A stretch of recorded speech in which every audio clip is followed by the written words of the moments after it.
Today we're here representing Beloved Syria, considering Syrian perspectives. It's a rally for Palm Sunday, and there are many groups here supporting the refugees, which the Australian government is keeping on Manus Island and Nauru. So there's a focus on the suffering of the refugees and on the Australian government's tough policy. We're here to bring Martin Luther King's anti-war stand to people's attention, and we're hoping to print a special edition of Beloved Syria with that focus on Martin Luther King. Thank you. My name's Susan. Hi, I'm Ruani. We represent the magazine Beloved Syria, considering Syrian perspectives, and it's 50 years since Martin Luther was assassinated. So this year we're going to print a special edition which focuses on his anti-war stand and what he said against the Vietnam War, and consider its relevance today. I was just wondering if you'd mind reading a quote from Martin Luther King and telling us whether you think it's still relevant. Maybe get in the shade. And even when pressed by the demands of inner truth, men do not easily assume the task of opposing their government's policy, especially in time of war, nor does the human spirit move without great difficulty against all the apathy of conformist thought within one's own bosom and in the surrounding world. Moreover, when the issue at hand seems as perplexing as they often do in the case of this dreadful conflict, we are always on the verge of being mesmerized by uncertainty. But we must move on. I must read that again.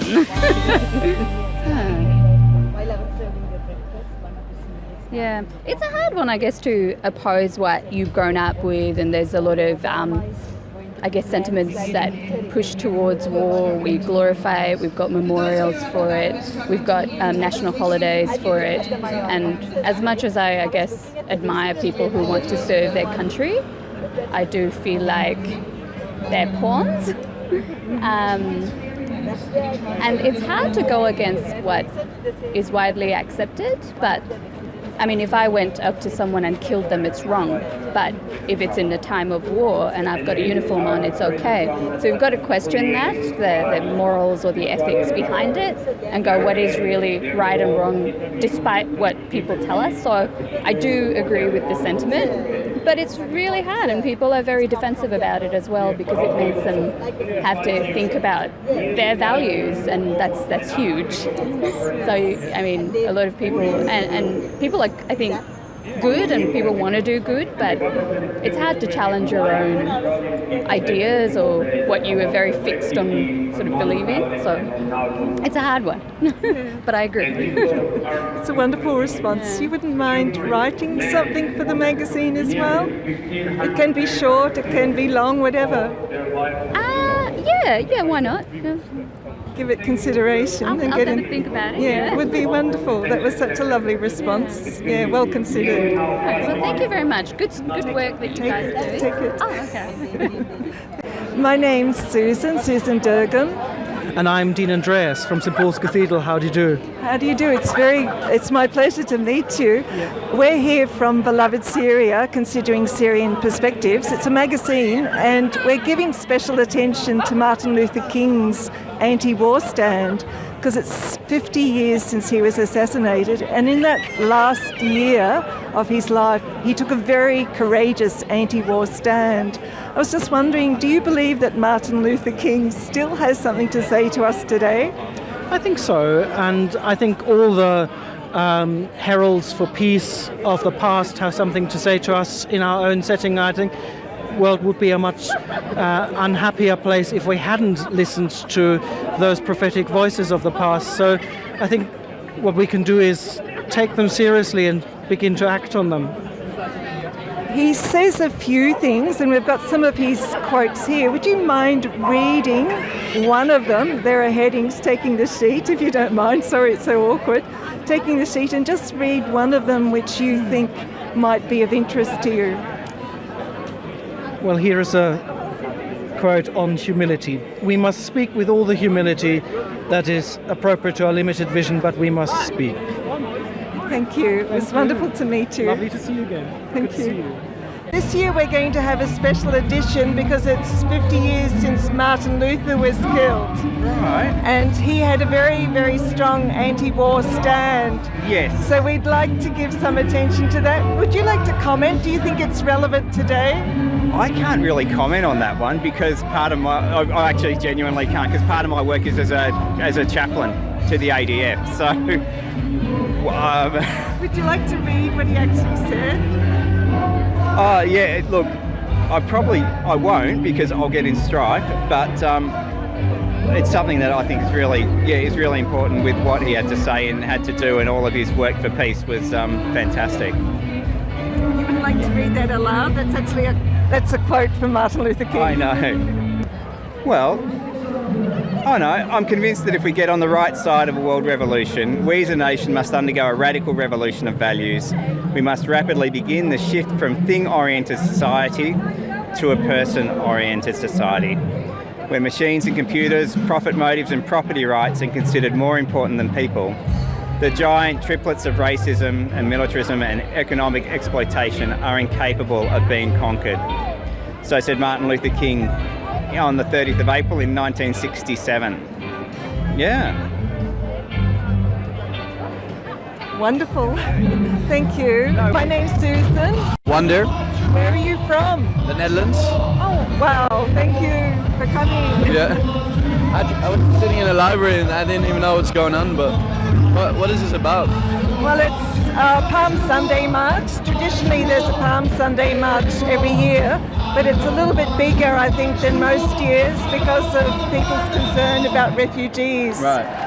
We're here to represent Beloved Syria, a magazine that we put together with focus also on war, where I was an anti-war activist during the Vietnam War and I'm still an anti-war activist.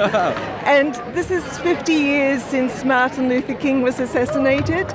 So we're going to put together a special edition of Beloved Syria because we want to focus on his anti-war stand. He was very, very strongly anti-war.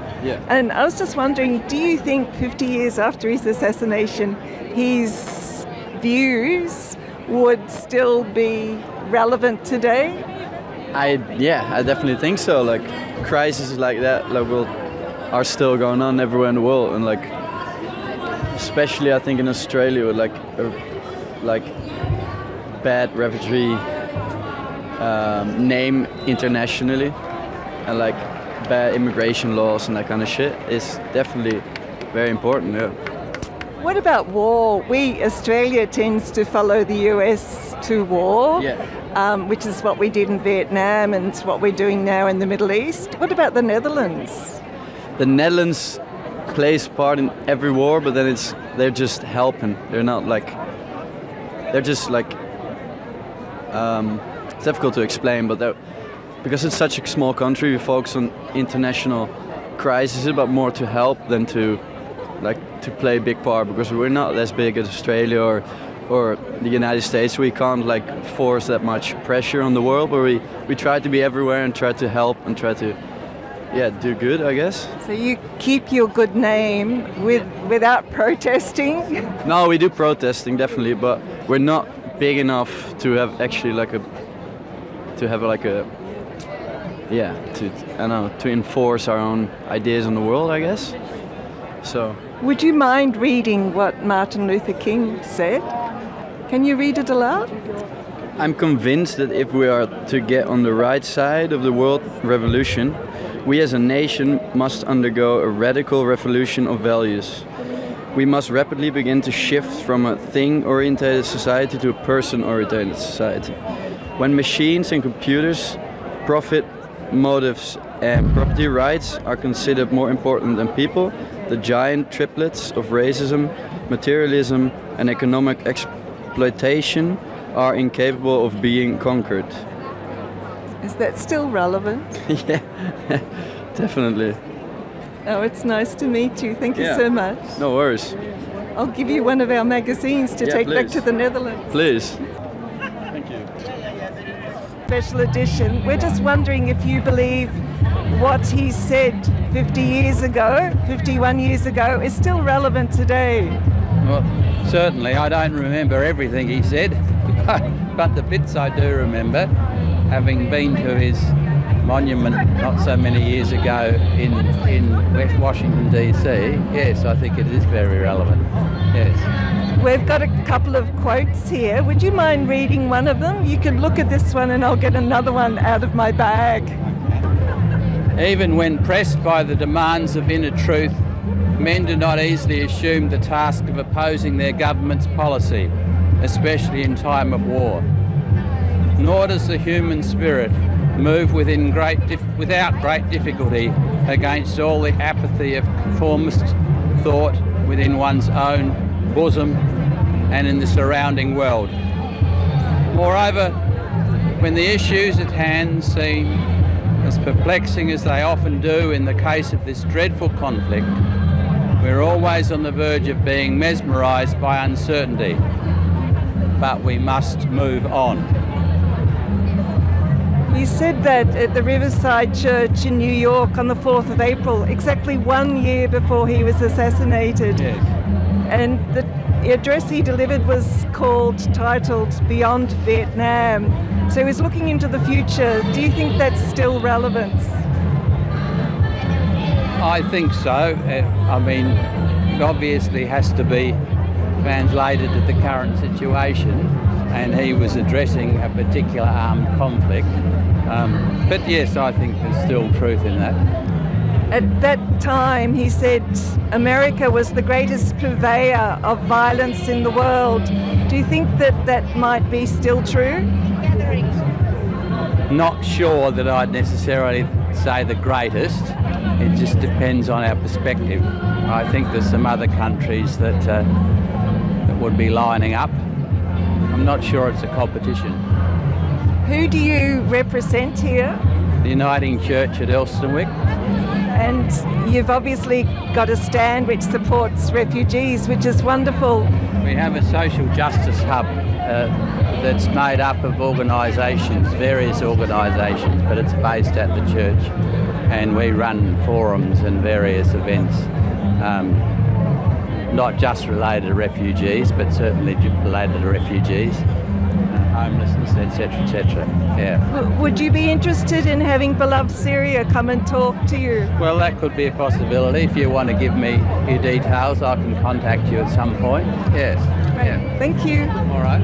What was your name? Can I have one of these cards? Of course, you can have 3 or 4 or 5. Oh, okay. Well, we'll get in touch. Thank you. Okay. What's your name? Philip Liebelt. Thank you, Philip. I had my name on here. I'm the minister there. Oh, wonderful. Thank you so much, Philip. Fine. No worries. Susan. Thank you. Thanks. Thank you.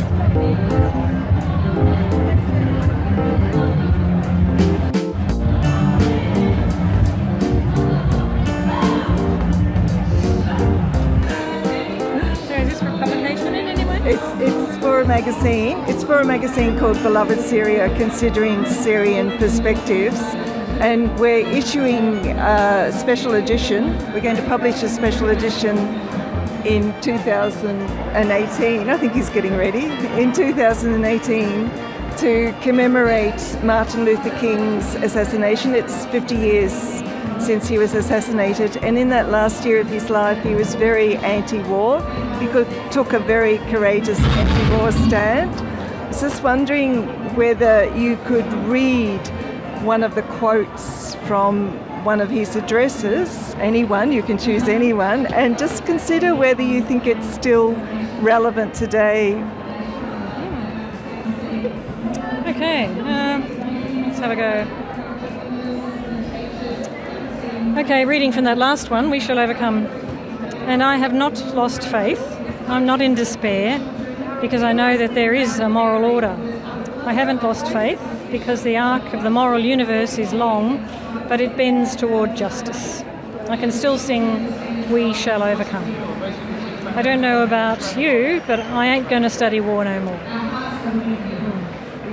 So do you think that's as relevant as it was 51 years ago? Yes, I do. Yeah, I mean, I'm a sort of a Christian believer, so I actually believe that the arc of the universe does bend toward justice in some way, not without a lot of blood, sweat and tears on the part of human agents as well.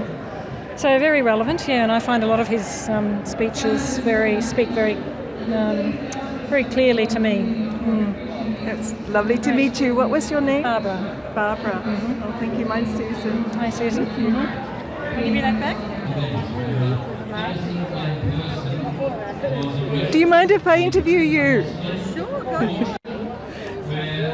My name's Susan. Hello, Susan. That's my cameraman, Sean. Hello, Sean. And we represent the magazine Beloved Syria, Considering Syrian Perspectives. Anti-war stand, because he was very, very courageously anti-war. We're just wondering, do you think the anti-war stand that he took 51 years ago would still be relevant today? Because I noticed this, I was an anti-war activist during the Vietnam War, and I noticed there's nothing really which is anti-war here. I think people are as anti-war as they were back then, in my day as well. I think that the world's a bit of a sadder place at the moment than it was, because there was an anti-war stance then, but there was also a lot of post-war optimism. So we were anti-war because war was a more recent occurrence, a major world war, and now there are so many smaller but dreadfully, significant wars in the world. I think that the world is actually a sadder place than it was. I think that that post-war optimism that we had is no longer there. I think when people think wars, they think now which one, and they're so long, they're so majorly sort of ongoing.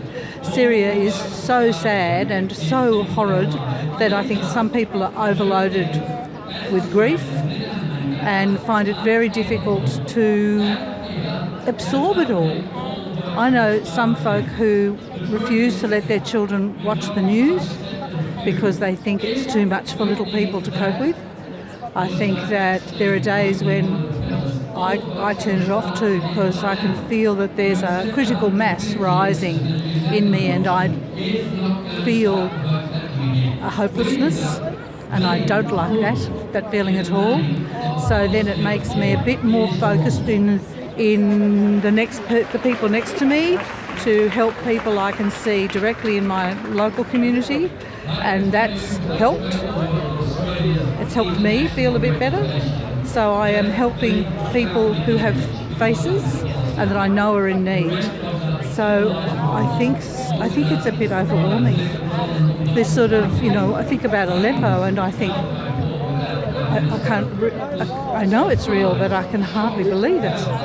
I can hardly believe our inhumanity to one another. I am overwhelmed. I think of the Russian presidency, and I think it's shocking. I think about, the Chinese dictator, for life. And it's overwhelming, a bit of it. What's your name? My name's Annie. My name's Susan. I was actually a teacher in Damascus for 2 years before the war. So in my heart and in my mind, I have the Syrian people. Of course, yes. Well, I'm a teacher here in Melbourne. Oh, it's lovely to meet you. It'd be lovely if you could contribute to our next issue with the focus on Martin Luther King. Yeah. So if you'd like to, if you know of anybody who'd like to, who was also inspired by his words 50 years ago and since then.